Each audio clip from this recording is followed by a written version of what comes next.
everyone, and welcome to the HP Podcast. I'm Ben, and I almost burped as I entered the show. Ask me anything. With me here today is Dave. Davey Wavy Baby, hello. Greetings, sir. Hi. How are you? I'm good. How are you? I would love if you hosted an AMA, and I've asked you many questions over the 6-7 years that I've known you, but Yeah.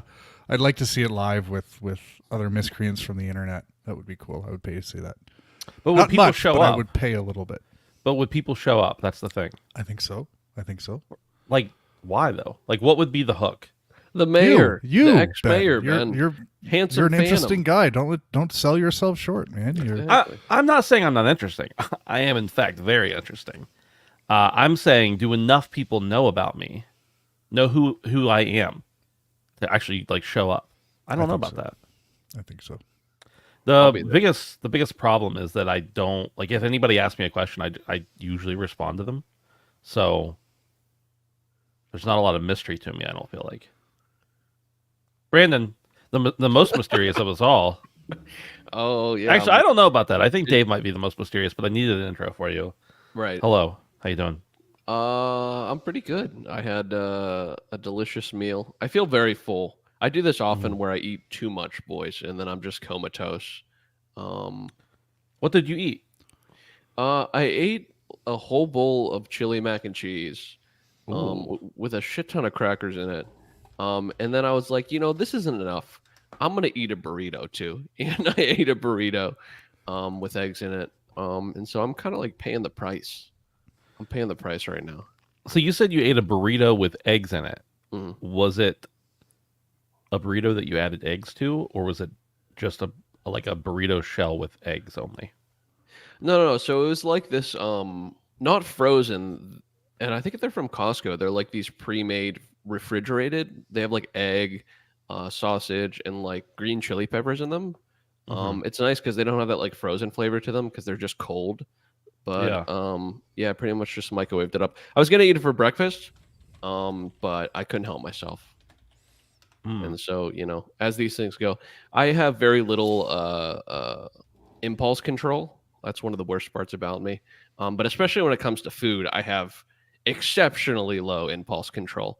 But that's just the way it goes. Sometimes you got to learn after you've done something a million times, and other times you never learn. So that's kind of where I'm at. I can sympathize with that. Not the eating too much. I know I don't look like it, but I don't eat a whole lot. I just eat at really bad times and the wrong things. But I'm pretty good at stopping eating. But impulse control, I can understand it.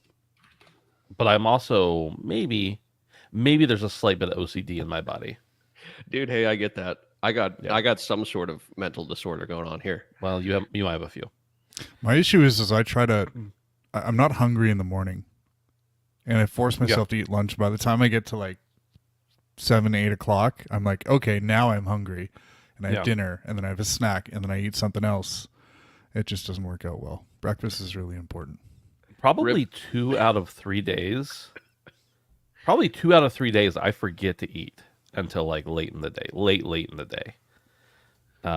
Because I just don't.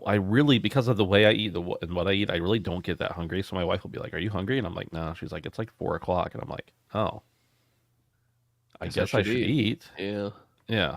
The other times I'll wake up starving. That like 1 out of 3 days, I'll wake up starving, and don't like that either. Yeah. In chat, why you should play Rip Brandon's Toilet. I'm a certified shitter. I'm a real shitter. Ain't nobody messing with me. You know what I'm saying? You guys ever do the double flush? Like you void your bowels and then you flush and then you wipe and do another flush? That's called a courtesy flush. No. What Dave's talking about is different. No, Brandon, what you and I thought he meant at first, apparently, was that like you flush and then you're like, you know what, I should just flush a little more just to make sure it's all gone. Dave just said you should flush, wipe, then flush again. Why do you need the? Not always. It's just like when you shit so much and you're like, this is going to require a lot of toilet paper. And so I have one plunger in my house right now, and I have to strategically know before I start where that plunger is, because if it's not beside me, then I have to incorporate the double flush. So sometimes you have to, man. Yeah. And also, it's funny because we're all talking about different things entirely. The courtesy flush is when you've relieved yourself and there's other people in the home. See, I have the courtesy where like I can, like I said, real shitter over here. I could just I don't have to do a courtesy flush because guess who's gonna be stinking up the place? Just me.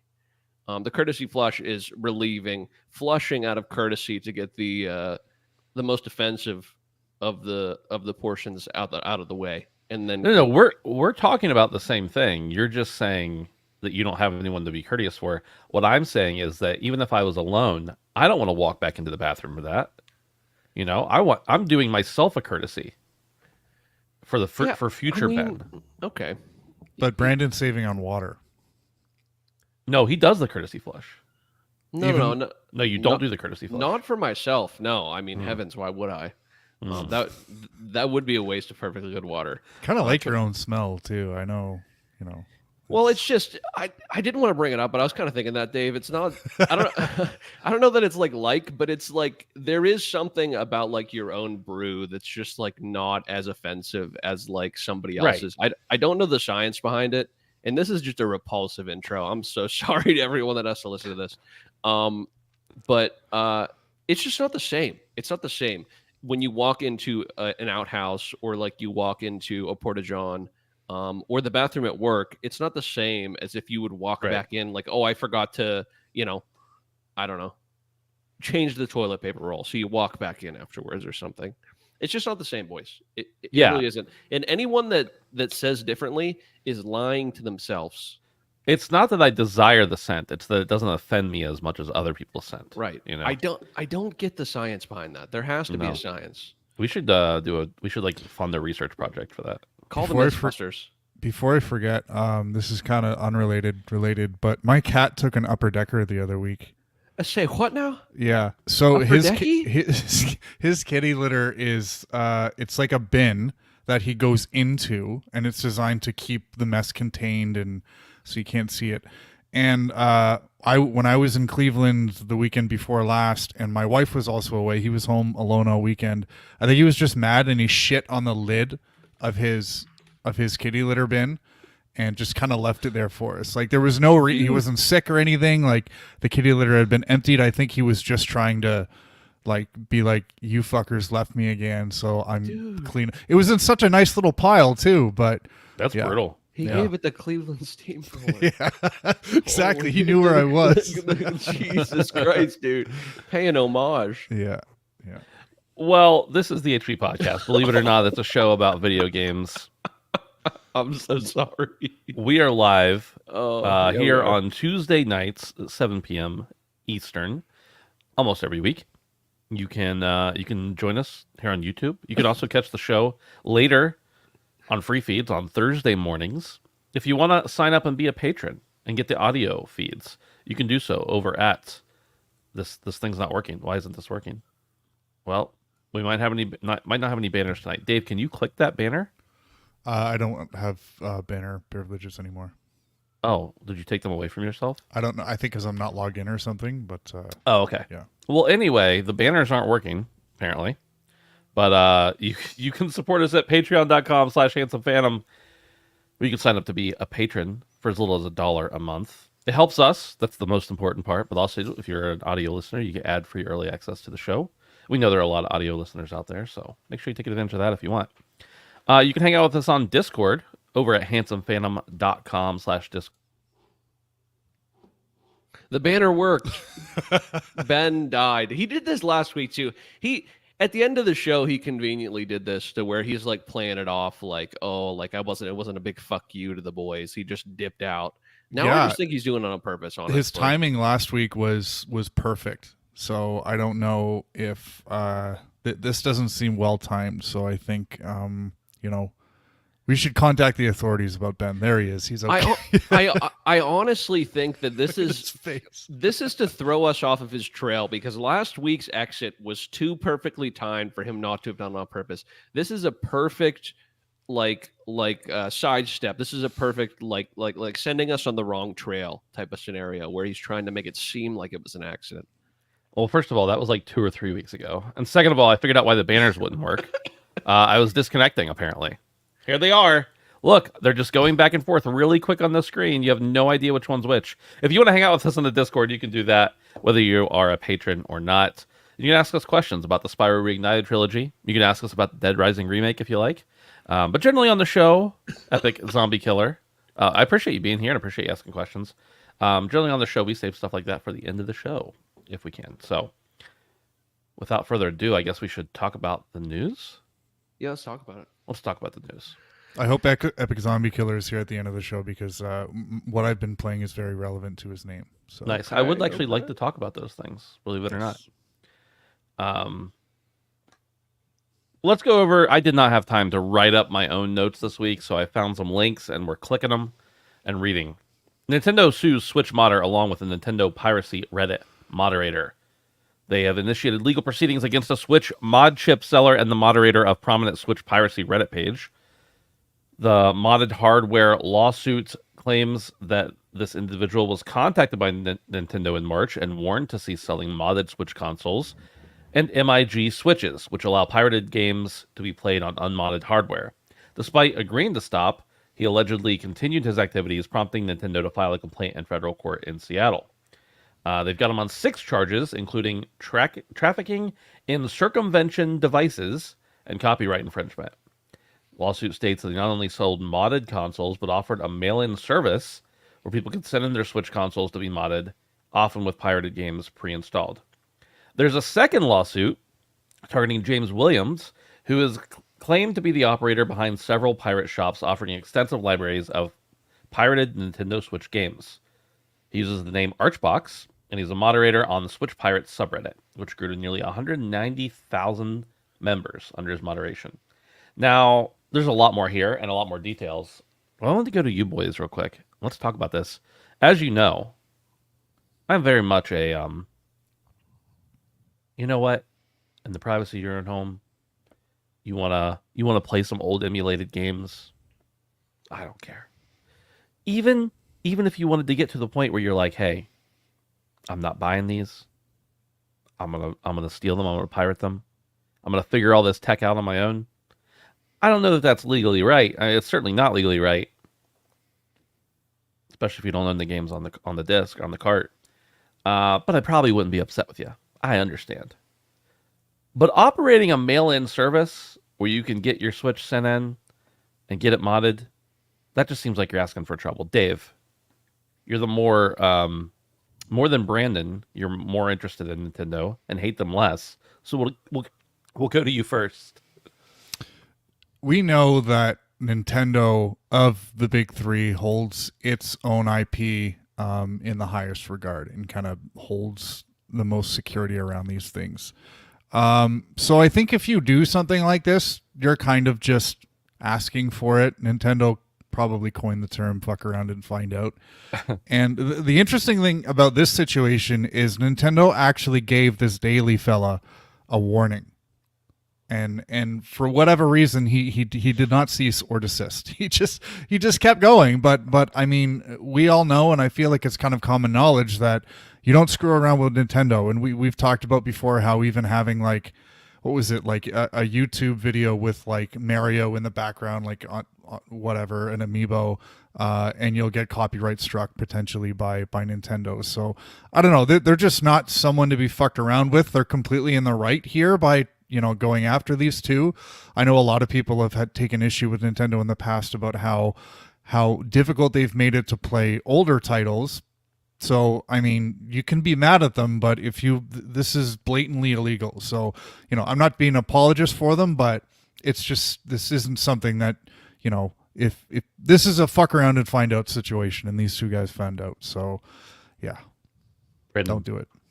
Yeah, no, I'm kind of with Dave here. If Nintendo is sending shots, heed them is all I gotta say. Like, Dave's absolutely right. I feel like we've even in the early days even got some of our videos on the old HP channel demonetized from Nintendo paraphernalia potentially in the background. I see streamers blurring out Nintendo properties on their streams like it's a stuffed animal and they have it blurred out. So yeah, it's a pretty serious thing. And to kind of double down on what Ben said is that, like, all morality aside, it's like, how stupid could you possibly be? I don't know if this person thought they were just immune because they're like, oh, it's a Japanese company. Surely there's no way that one of the biggest gaming companies in the world would pay money to have somebody prosecute me in a different country. I don't know.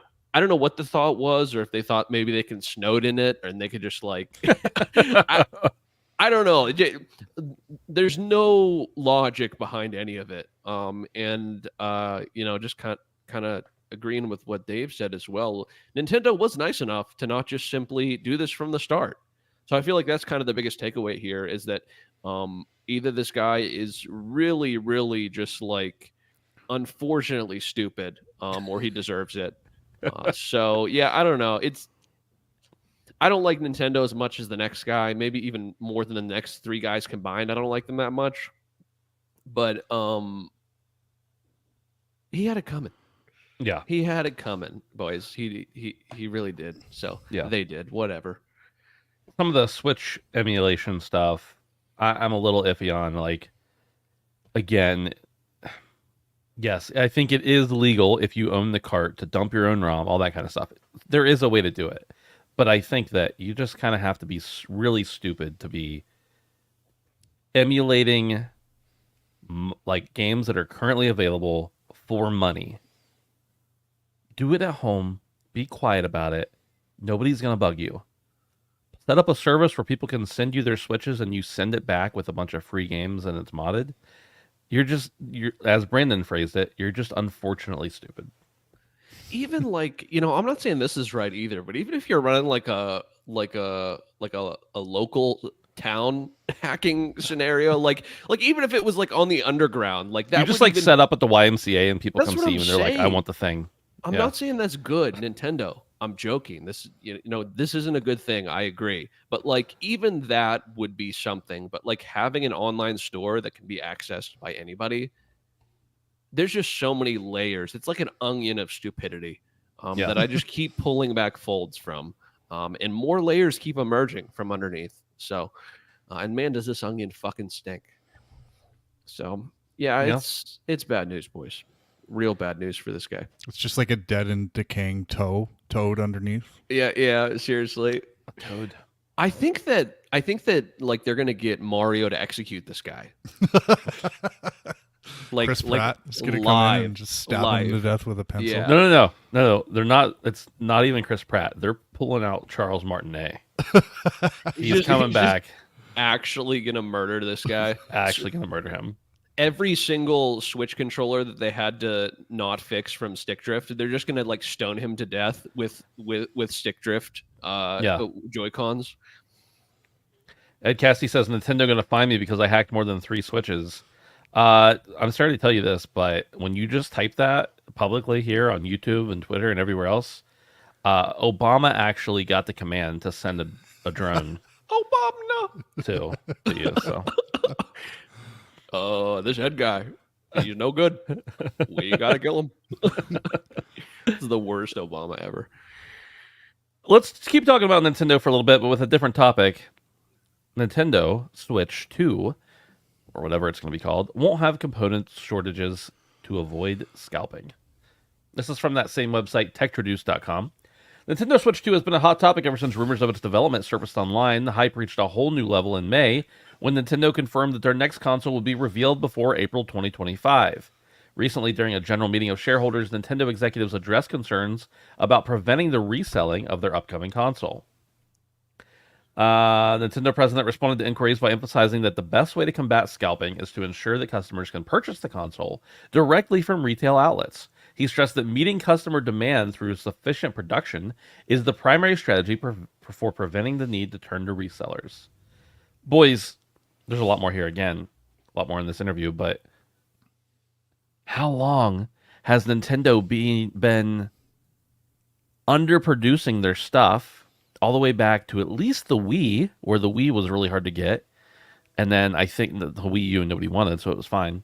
And then I think about like the Nintendo Classic console and the Super Nintendo Classic. And then the Switch, of course, was hard to get at first. All this time, I thought this is their strategy. False scarcity. It turns out They were just stupid? Like, is that what this interview is saying? That Nintendo was like, oh, guys, we've been around for over 100 years. Not making consoles, but the company. We just figured out if you want people to buy it from you, you have to make more. Holy Brandon, shit. help me understand this. Yeah, I don't know. God, they just can't be that stupid. Why is there so much stupidity around Nintendo this week? Um, Honestly, I don't know. Part of me thinks this is bullshit because I feel like there's no possible way that Nintendo could not connect the dots, and that they're so fiscally responsible in every other aspect of their business. Like, I'm sure they didn't think the Switch would be as successful as it was, right? At the I don't know beginning. that anybody did. Yeah. But like after a year or two of selling, you got to think you got to start to pump more out. And I mean, the Well, same they had to did. have happened with the Wii, but like, I don't know, man. That really is the best way to prevent your systems from being scalped. Make more. And I don't know that I buy this, guys. I really don't. I mean, I think this is just some like news speak, some PR speak. I don't know what the fuck this is. Maybe a translation error. But you know, I'm at a loss for words a little bit here. I would imagine that they better come out swinging for Switch 2, especially with the numbers that they've pulled. And that's the only way that you can prevent somebody from selling your product not and it not getting bought by your from your company is to just make them be able to. Like that's the easiest way to do it and the only way to do it. I Yeah. don't know. I'm at a loss. I'm at a loss. Dave, they've sold like almost a billion, not literally, Switches so far. You got to imagine they know they got to ramp things up, right?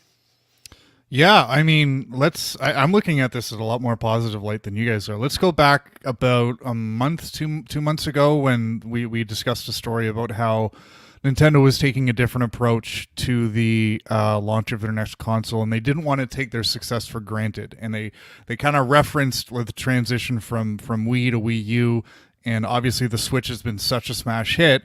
But even though they've sold a whole bunch of units of all their first party games and a lot of Switch units and across a number of different iterations, that they weren't taking that success for granted. Couple that with this, and I think Nintendo is saying and doing all the right things. And I'm very much anticipating what Nintendo has planned with the Switch 2. It sounds to me like they're planning for a big launch. And let's remember that Nintendo generally doesn't launch with the latest and greatest hardware. They rely on fun, exciting, loved IP to move hardware. So what this tells me is the reason they're taking so long to actually announce this thing is maybe because they're stockpiling hardware so that nobody has to scalp. And two, they're planning on launching this with a banger. We got Metroid Prime a few weeks ago, and there's been a lot of speculation that was actually running on the second Switch, but we suspect there could be another Mario in the works. So maybe Nintendo is anticipating substantial demand for this thing. So I love to hear this stuff. I think the scalping is more in reference to the shit show that was the launch of the PlayStation 5. And obviously there was a whole bunch of external factors as to why that system was so hard to get. But I think Nintendo is saying and doing all the right things. And I don't know about you guys, but I'm getting pretty excited for this thing. So yeah. Yeah, I agree. I think it is a good thing that they're saying this. I just don't know. I don't know that I understand why they're saying this now.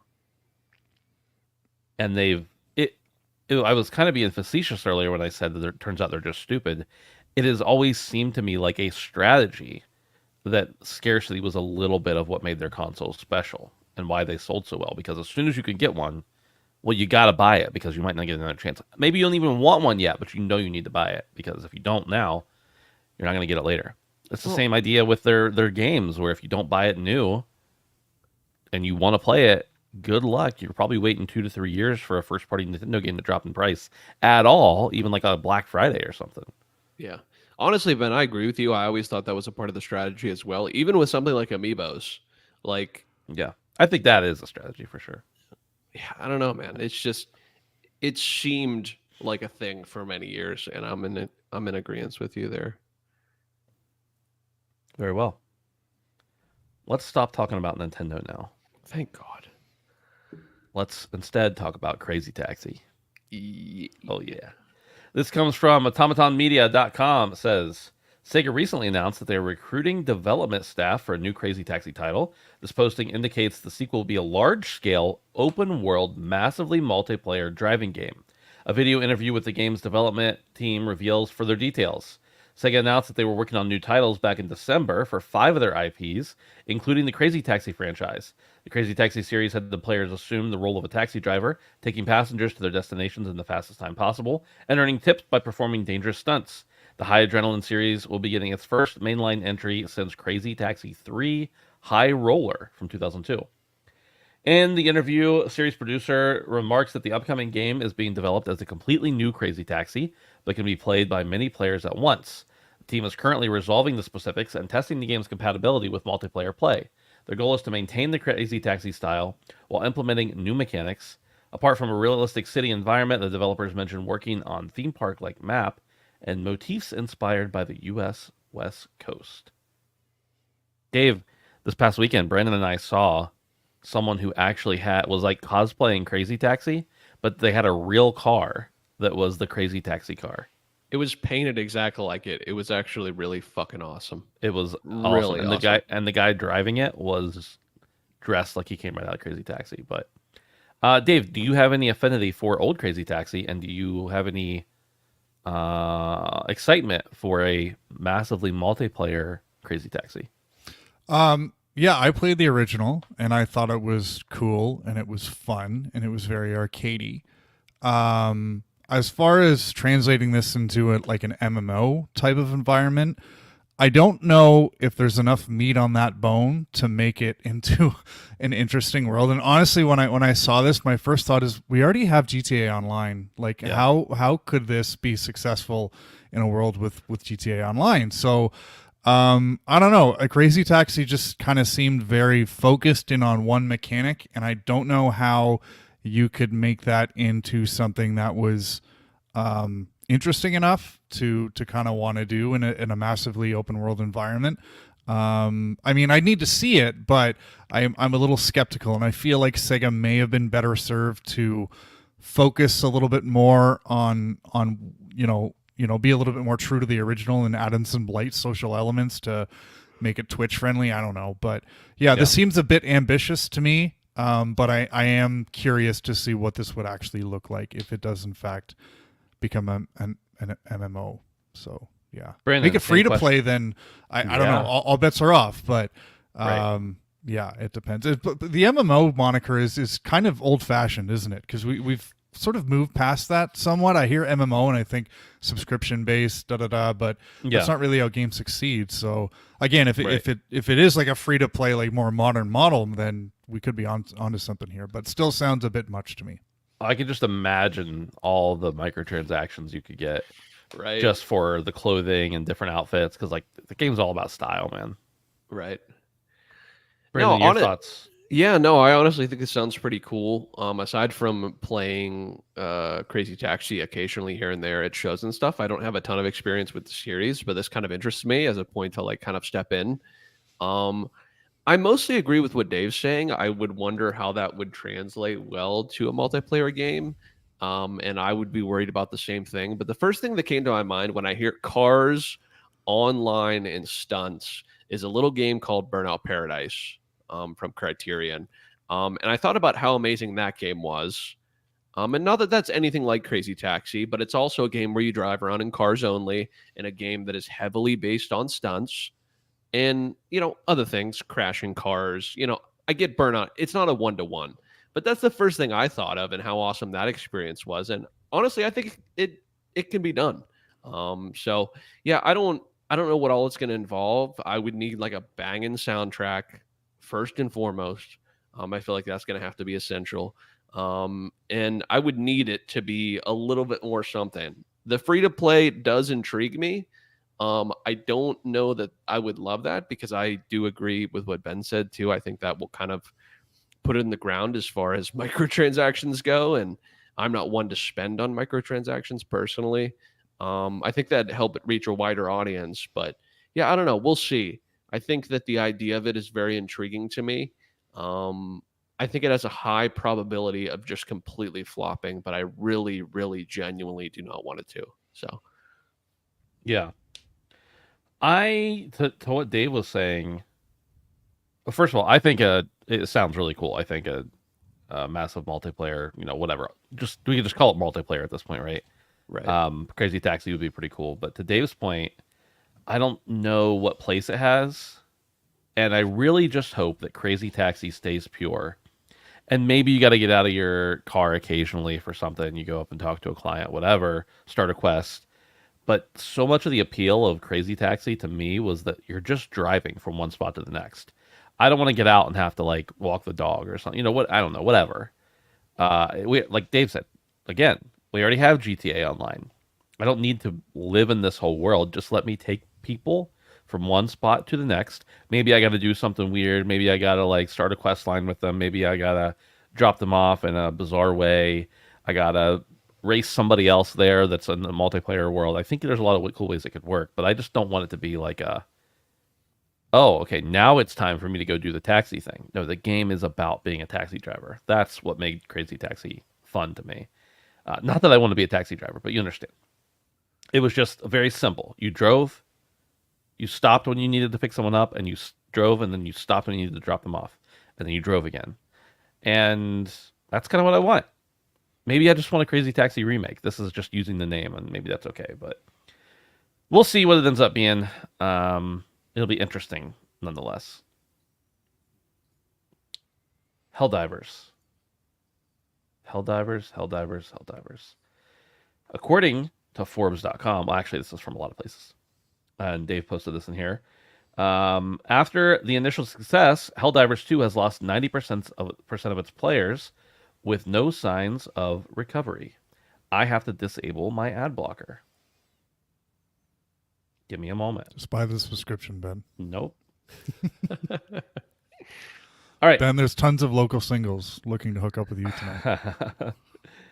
There's always some annoyance when player count declines are brought up in the gaming space, but in this case, it's a fairly significant story. We're not talking about Starfield losing 90% of its players since launch as a single-player game. Rather, this is Helldivers 2, which was meant to be Sony's big proof of concept that it can make impact in the live space. A few months after launch, the game has seen extremely steep declines, and despite new additions and Galactic War plot turns, nothing is reversing course. The simultaneous release of Helldivers 2 on PlayStation and PC helped make it a huge hit, especially on PC where it hit 458,709 concurrent players 2 weeks after launch. But that was the peak, and it has declined 90% in 4 months, down to 44,093 peak concurrent players. As such, it's routinely outside the top 10 list, and is number 58 in the top sellers on the service. The most viewed Twitch stream of the game at this moment, I don't know what time Tom wrote this article, has 56 viewers. It's important because it's a live game, etc., etc., etc. So, Brandon, you and we played a lot of Helldivers 2.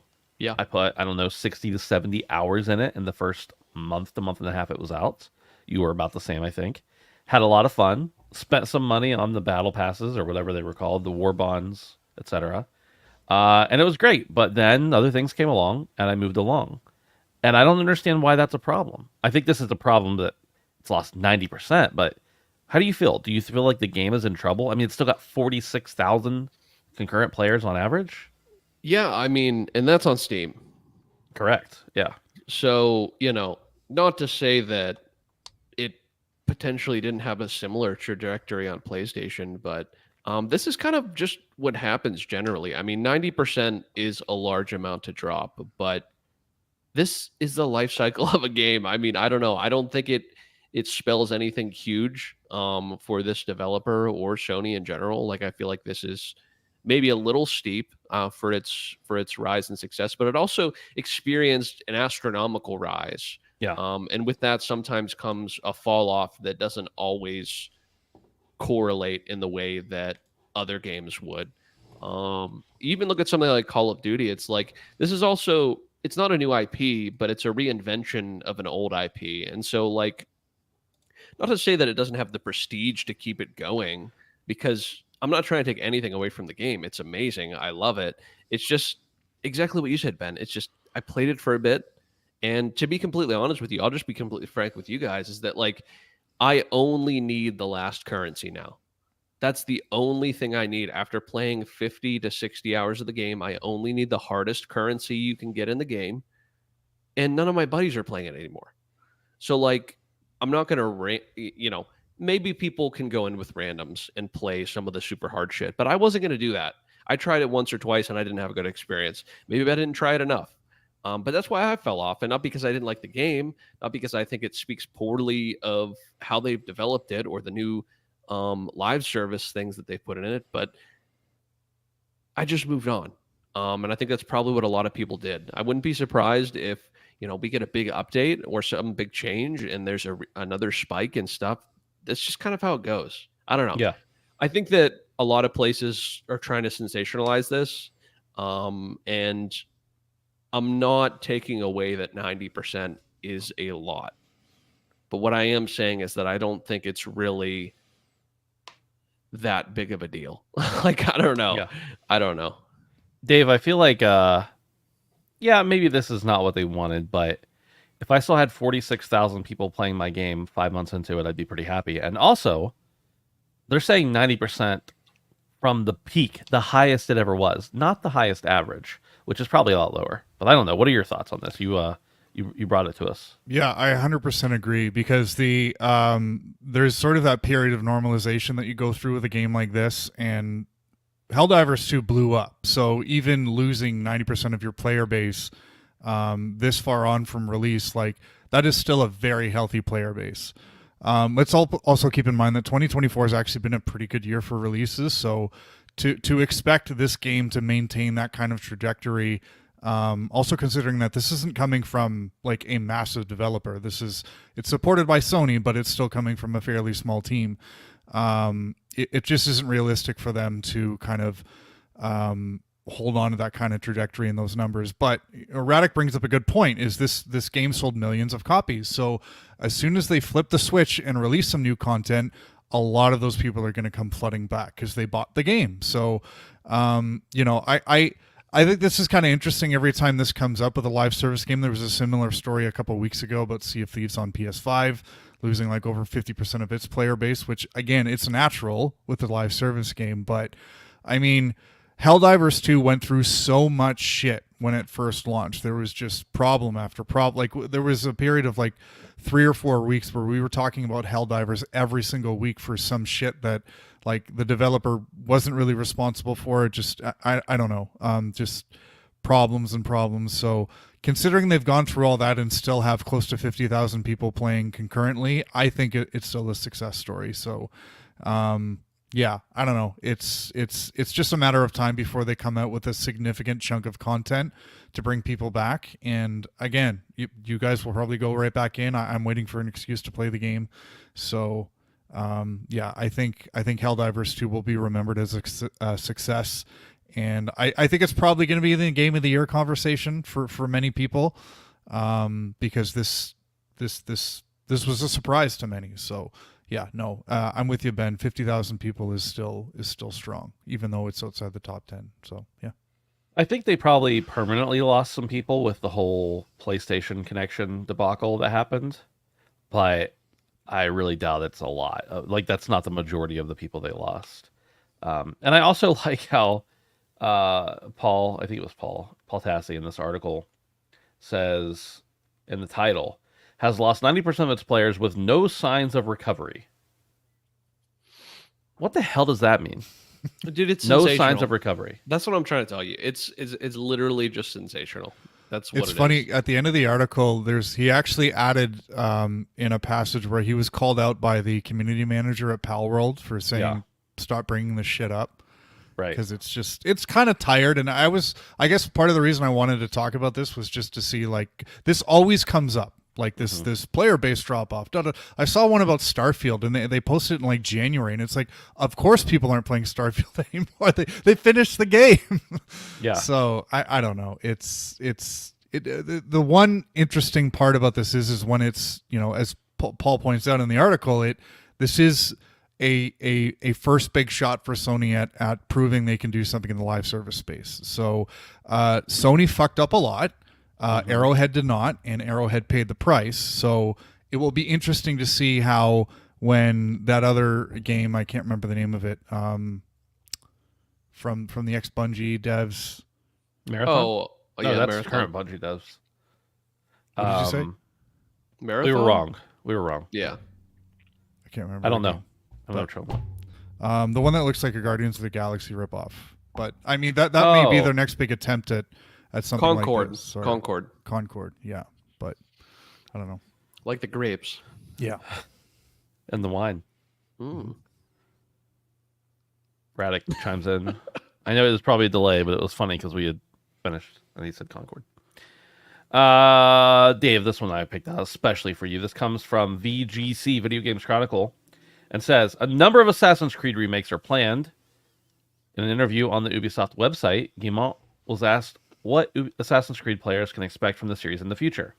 He said that the series would see a variety of games in the coming years, including numerous remakes. Firstly, players can be excited about some remakes, which will allow us to revisit some of the games we created in the past and modernize them. There are worlds in some of our older Assassin's Creed games that are still extremely rich. Secondly, there'll be plenty of player experience variety. The goal is to have Assassin's Creed games come out more regularly. I don't understand how that's possible. But not for it to be the same experience every year. There are a lot of good things to come, including Assassin's Creed Hex, which we've announced, which I think is going to be a very different game from Assassin's Creed Shadows. We're going to surprise people, I think. Dave, are there Assassin's Creed remakes you want to see? There's only one, and it's the one mainline Assassin's Creed game that I have not played, and that's Assassin's Creed 1, funny enough. The original. Oh, wow, yeah. That was that. Yeah. That was the game, the from what I can remember, the only game in this series that was structurally flawed. And obviously, when you think of Assassin's Creed failures, Unity always comes to mind. But structurally, I think that game made a lot of sense, whereas Assassin's Creed 1 just didn't have the variety to make it a memorable game. So I think that's a game that Ubisoft could realistically go back to. It's the oldest game in the series, so it could use updating, add in a little bit more variety, and I think that's a game that Ubisoft owes its fans to go back and retool and remake, and I think that would be cool. But what I think Ubisoft is going to do here is probably do something a little bit more half-assed and cash in. And they're seeing the rest of the industry do this with games that don't need remakes. And not every remake is going to be like Resident Evil quality. And I don't really have high hopes for this. I know some people have talked about, a Black Flag remake would be great. And we got Skull and Bones, so everybody hated that. So why would suddenly Black Flag be great? But I don't know. I think about Black Flag and even the Ezio trilogy, and I'm like, it just isn't old enough for me yet. But yeah, I think the one that I would really move the needle for me would be Assassin's Creed 1. So yeah, Brandon, I could see them doing. Well, first of all, Dave, Assassin's Creed 1, they had talked about, or there was some rumor about a remake of it. Yeah. And it wouldn't surprise me if they were working on a remake and then they decided to put those people on a different project and shelve it for a minute, and they're going to go back to it eventually. Because that's an obvious one. But Brandon, I know you and I are a big old Ezio fans. Yeah. And I think it would be really cool to see the Ezio trilogy made into one game, like without big distinctions. Right. No, yeah, I agree with you. I think this could be cool. I tend to lean towards it being potentially half-assed and potentially more of a cash grab. They said they're going to update, the game a little bit, but we've seen that can mean almost nothing in the past, not even from Ubisoft, from anybody. So for me, it's got to be Assassin's Creed 3, honestly. I really, really enjoyed that game, and I think it's been long enough for me that I think it could use an update. Certainly I could plug in old hardware and give it another go, but that game really resonated with me. And I think I actually played more of that than even Black Flag, which I really enjoyed Black Flag as well. But yeah, I don't know. It definitely is an industry trend, not one that I personally care for, to kind of just keep re-shitting out the same thing over and over again, and to kind of mask it in such a way that it's like, these worlds are so rich, and it's like they're rich even if you don't make people pay for them again. Like if you want to play it, you still can in many ways. It's not inaccessible. So I just think it's a really convenient way for them to look good and to make more money. So business is business. But yeah, it's got to be 3 for me, boys. I would love to see an Assassin's Creed 3 remake. 2 would be great too, but yeah, probably 3 for me. Yeah. Radic wants to know, Brandon, did you play the AC3 DLC where George Washington becomes a dictator? I didn't play any of the DLC for Assassin's Creed ever. I don't think I've ever bought a DLC once for any of them, but that certainly does sound interesting. I heard the man had wooden teeth. Fair enough. Yeah, I guess I already answered it, but to answer my own question, I think I love the Ezio trilogy so much. I know they already remastered it once, but if they were to go back and remake it and form it into a one cohesive game, I think that'd be really fun. Also, the multiplayer modes in those games, it has been over a decade since I played them, so my memory may be flawed, but I remember having fun with the multiplayer modes, at least in, I want to say, Brotherhood. I think that's the right one. Either way, if they were to bring that back in some way, and it doesn't need to last forever, it's fine. Just play a little bit and be done with it. That could be really fun for sure. All right, boys, it's time to talk about what we have been playing. Brandon, let's start off with you. Yeah. Brandon, you and I were away this past weekend, so we didn't get a lot of gaming time in, but you have something written down here still. I wonder what it is. Yeah, so I've been playing more Elden Ring, Shadow of the Erd Tree. Not a whole lot of new news to report back on. I've actually almost not any at all. I think I've done the thing a little bit in the past week where like I played it really hard and I know I'm probably getting towards the end of it. And so it hasn't dissuaded me from playing it, but I kind of don't want it to end. So I've kind of like not played as much for that reason because I just kind of blew through 24 hours in like a couple days. So yeah, I'm kind of taking my time here. I did play a little bit last night and the night before, but only for an hour or two. So taking my time, still as fun as ever. They made a couple changes to the game. There was like a recalibration to make the beginning couple level ups a little bit more powerful. So I guess that can kind of get people to stop bitching for now. Probably won't, but Probably won't. yeah probably won't. But Brandon, I think it's funny that you said you didn't want to finish it because you didn't want to be done, but this is coming from the guy who has like 500 hours in Elden Ring. I don't think it'll stop you from continuing to enjoy the game. I know. But still. So I have to know, Brandon. You're not at the end. Do you know? Like, have you seen who's waiting for you? Mm-hmm. Okay. Yeah, so you don't know I've had most of the game spoiled for me. Okay. Brandon, I know you tend to start new characters or rebuild or whatever. Mm-hmm. Have you really done any of the new game plus for Elden Ring? I have never done a new game plus. I was wondering about that because never. Yeah. And like to be fair, it's just like the advantage to starting a new game plus in Elden Ring is that the amount of souls you get for everything is significantly higher, and it makes it so that way the next that same character can level up and it doesn't take forever, right? Like that's the incentive, and everything gets harder. Yeah. I don't know.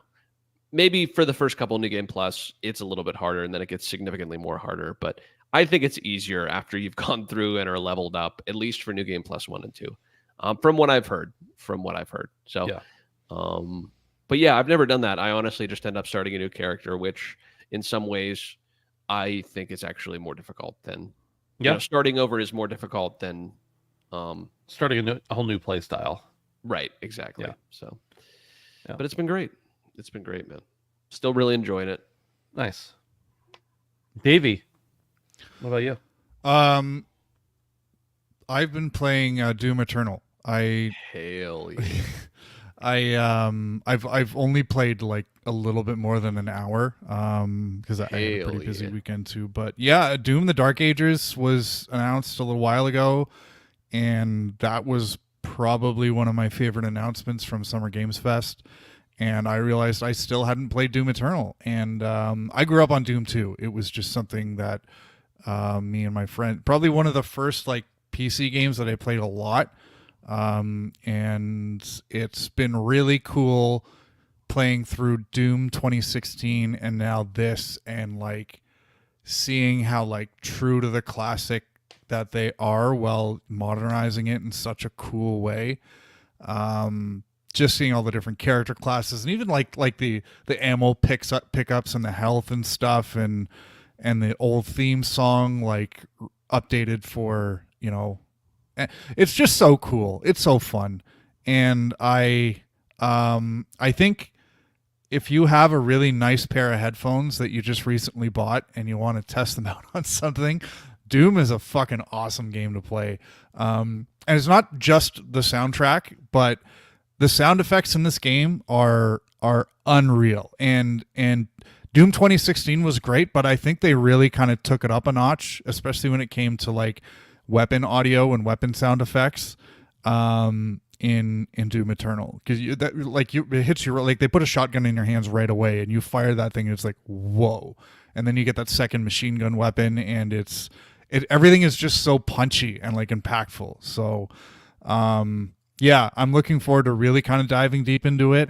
I'm trying to collect a lot of stuff, which I think is fucking up the pace of the game for me, but I'm just having a hard time like seeing a collectible and being like, I can't just run by that. Like I have to go back and find out how to pick that up. Plus they're all really cool. You know, the little like bobbleheads you get and lore pieces and stuff. So, yeah, I'm curious to see how I'm going to feel about the ammo economy in this game. Cause I know the big change from 2016 to Eternal was rather than just, you know, picking up ammo from just ammo pickups or doing glory kills, like they want you to use your chainsaw, which is cool. But it also kind of just feels like another glory kill, that's gated behind whether or not you have gasoline. So it feels a little forced, but I don't really mind it because it's still very similar to what was in Doom 2016. The other thing is like the platforming. I've said in the past that I don't think platforming and first person go hand in hand. So far, it's felt okay in Doom 2016 because it's very forgiving, or sorry, Doom Eternal. But I will see how deep they kind of go into it with Doom Eternal. But yeah, so far I'm loving it. It really puts having a good pair of headphones into it makes it feel good. So yeah, having fun with Doom Eternal so far. Hell yeah. What I will say, Dave, is I feel like there has been a lot of complaints. Our buddy Phil, RIP, did not like Doom Eternal for the platforming. That was his biggest complaint. I liked it personally. But as far as the weapon economy goes and the ammo economy, what it does require you to do, yes, ammo is gated behind gasoline, but what it requires you to do is use your whole kit. Yes. Yeah. So it's just like in 16, it was nice because for the most part, unless I was getting real low, which didn't happen very often, I used the same weapon. I used the shotgun almost the entire fucking time because that's just what the fuck I use. But this game definitely makes you use the entire kit. So I've always felt like if you design your game well, you shouldn't have any mechanic in your game that forces players to play a certain way. So, you know, if it was like Ratchet and Clank, where like every weapon was really funny and cool and interesting, and it made you want to try everything, then I think that's good game design. This is approaching a little bit more bad game design to me, where you're forcing players to have to use other weapons. The good thing is all the weapons do feel really good, and there are situations where you'll be fighting a spider demon, and like the only or one of the best ways to take one of those out is with a more precise weapon. So shooting it with a shotgun just doesn't really work. So, I mean, it is designed well, but I feel like the ammo economy is a bit odd. But in any case, it's I'll be interested to see how after a couple hours I feel. But yeah, I understand the complaint. That's for sure. Nice. Gem of a game. I need to go back and play both of them again because they're both so good. And Dark Ages is next year. So yeah. I want to check out the DLC for that game. I forgot there even was DLC. Yeah. It's I don't know what it's It's probably on sale on Steam right now. I would have to guess. If you've never played a Doom game on mouse and keyboard, well, a modern Doom game on mouse and keyboard, it's very good. I forgot to mention that one of the reasons I bought it was because it was $13 on PS5. That's a steal, man. Hell yeah. As, Yeah. as a friend of mine said, I love playing AAA games for $13. Did a friend of yours say that? Yeah. Okay. I'm looking right now. I gotta see what it is on Steam. I gotta. Yeah, I but gotta know. Have you ever played a quad A game for $13? No, I pay way. I overpay for my quad A games. Dave's like that one extra letter. They get me. Yeah. That one extra letter. Hey man, I got my money's worth with Skull and Bones. 60 hours is good for me. I'm not rubbing it in, dude. I'm happy you got your time with it. Yeah. Doom Eternal for the base game on Steam, American money, is $9.99. Ooh, If you want the Ancient Gods, Yeah. which it is $7.99, bringing the total to about $17. No, actually about $18. If you want to buy the deluxe edition, it includes the base game, battle mode, the deluxe edition content, whatever that is, and the year one pass, which I believe includes Ancient Gods and battle mode as well. It's $17.49. So if you're gonna buy the base game and the DLC, you might as well just buy the deluxe edition because it's actually cheaper Yeah, I'm the other gonna two. have to peep that. Yeah. I'm gonna have to peep that. for sure. There's probably anyway. Okay, for me, because I was away and I've had a busy week, I've only really played anything on my Steam Deck that's worth talking about. The first thing is Balatro, and actually I played this round that I'm going to talk about on my PC. I hadn't played the game in probably a month, and I hopped in and I was like, let me just play. I don't know, it's 2 a.m. I'm going to play, and I won my first time playing in a month, so that was nice. That was fun because I don't get a lot of wins. I'm gonna be honest with you. I get to like Annie 8 for some reason, and I crap out all the time. No pun intended. And then I played a good bit more on the Steam Deck while we were on the away, driving in the car, etc. I wasn't driving, just to be clarify. I was playing while Dustin was driving. So Balatro, still fun, still addictive. They did change some things, I guess, but I didn't notice them in my playthrough. So I'm playing with other decks and stuff too. And then the other thing I was playing on Steam Deck was Batboy, and Batboy is a side-scrolling 2D action platformer, I guess you could say. And I've only really gotten, I don't know, a couple levels into this game. But basically, the main thing is you have a bat, and you use it to hit enemies with it. You use it to deflect things that they throw at you. You use it to hit spin jumps on, I don't know what they're called. Different platforms that let you jump. You hit the platform, and then it enables you to jump. So it's really good. It's really pretty. The sound's phenomenal. And I'm excited to play more of it. It's one of those that I had like touched when it came out and then got distracted. And I've gone back now and played it. It is in a little bit I've played, it was a little more challenging than I was expecting just to look at it. But it's not like brutally hard. It's not Super Meat Boy or anything. But I would give it a look. At least check it out if it looks interesting to you. It seems like a quality game. Seems like it'd be worth it for sure. And that's really all I've had the chance to play. I have been building my new computer as well in the evenings because all the parts have finally arrived. The last part came today, so that's gonna be fun. I'm going to enjoy that as well.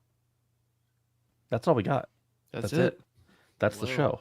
Well, We appreciate everybody being here. You can also support us by going to patreon.com/handsomephantom, checking out all we got to offer there, which is basically ad-free early access and support and the love and being cherished by your most handsome boys. Patreon.com/handsomephantom. Hang out with us on Discord again. handsomephantom.com/Discord. We appreciate it. And that's all. Goodbye. Batboy is the demo on Steam. Oh, yeah. Check it out, dude. It's real good. And you should have no problem running it at all. dude, much love, HH. It's $8.99 on sale on Steam right now. The Hulkster bangs weights to the Doom soundtrack, brother. Yes, he does. That Hey, shit's is Epic so Zombie loud. Killer still in chat? Ben, do you want to field those questions? I kind of doubt it. I kind of doubt Epic Zombie Killer is still here, but if they are, I'll answer those questions. Dude, who is that? I have no idea, but they asked 3 questions within 30 seconds at the very beginning of the show. I'm gonna look up their profile on YouTube. Wow. Dead Rising remake? Whatever. Oh, dude, It's fine. got some. You know what always turned me off from Dead Rising was, doesn't that game have a time limit? Like for the entire game? I don't remember that. No? Okay. Maybe I'm misremembering that. Yeah, I don't remember that. I thought there was like an evacuation time. Like it like ticked down throughout the entire game where you had to do a bunch of shit and then like evacuate on a helicopter or something. I don't know, maybe. But it always, time limits in games always stressed me the fuck out. Like I tried to get into Majora's Mask and I just couldn't do it because it too stressful. Way too stressful. I can't remember if it has a time limit. Let me look. Dead Rising. Time limit. Apparently so, because as soon as I started typing it. Game features a set time limit of 72 hours. So yes. I didn't know that. I played Dead Rising back in the day. I don't remember this being an obstacle or a thing at all, let alone feeling like I... Probably isn't that bad, but still. Yeah. Something that always turns me off in games is a ticking clock. Or a throbbing cock. Ooh. Was it real time or was it game time? It had to be game time. Yeah. You'd imagine. Majora's Mask, I can't see what it says here. Is amazing. Okay. What's wrong with you, Waffles? Waffles, why do you have so many profiles in our chat right now and none of them are the same? Does he know the... I don't know. Yeah. We need a show title, boys. Dude, what are you talking about? Hulk Hogan was actually in our chat. What do you? Oh shit. Unfortunately stupid. Perfect.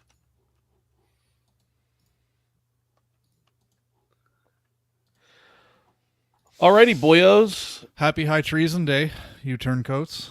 Oh my god, damn. I can't wait to blow shit up. Fireworks My guts Thursday. with the alcohol. Yeah, fireworks for sure. At least Who's some downloading snakes. the Batboy demo now? Nice. As you should. Bathroom. That'll be later. Soundtrack's really good to that game too. All right. Goodbye, everybody. See you later. Bye bye. See ya.